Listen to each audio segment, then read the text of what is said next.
يا أيها النبي لم تحرم ما أحل الله لك تبتغي مرضات أزواجك والله غفور رحيم قد فرض الله لكم تحلة أيمانكم والله مولاكم وهو العليم الحكيم وإذ أسر النبي إلى بعض أزواجه حديثا فلما نبأت به وأظهره الله عليه عرف بعضه وأعرض عن بعض فلما نبأها به قالت من أنبأك هذا قال نبأني العليم الخبير إن تتوبا إلى الله فقد سغت قلوبكما وإن تظاهرا عليه فإن الله هو مولاه وجبريل وصالح المؤمنين والملائكة بعد ذلك ظهير عسى ربه إن طلقكن أن يبدله أزواجا خيرا منكن مسلمات مؤمنات قانتات تائبات عابدات سائحات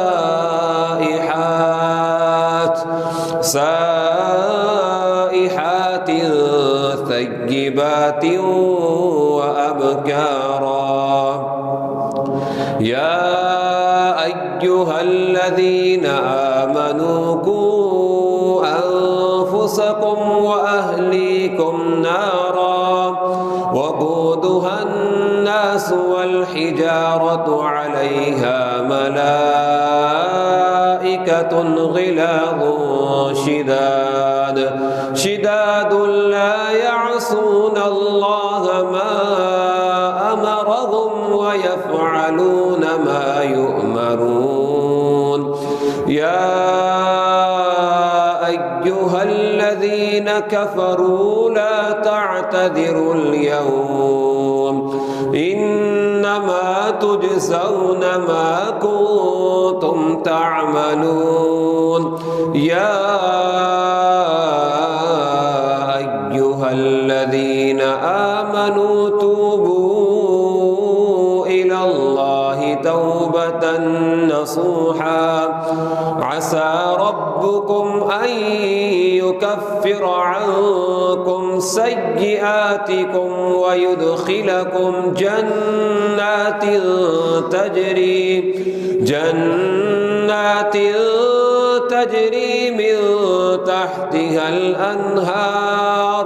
من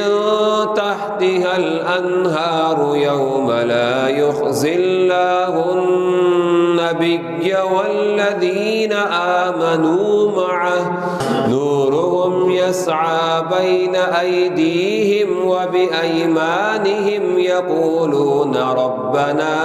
أتمم لنا نورنا واغفر لنا إنك على كل شيء قدير يا أيها النبي جاهد الكفار والمنافقين واغلظ عليهم ومأواهم جهنم وبئس المصير ضرب الله مثلا للذين كفروا امرأة نوح وامرأة لوط كانتا تحت عبدين من عبادنا صالحين فخانتاهما فلم يغنيا عنهما من الله شيئا وقيل ادخلا النار مع الداخلين. وضرب الله مثلا للذين آمنوا امرأة فرعون إذ قالت رب ابن لي عندك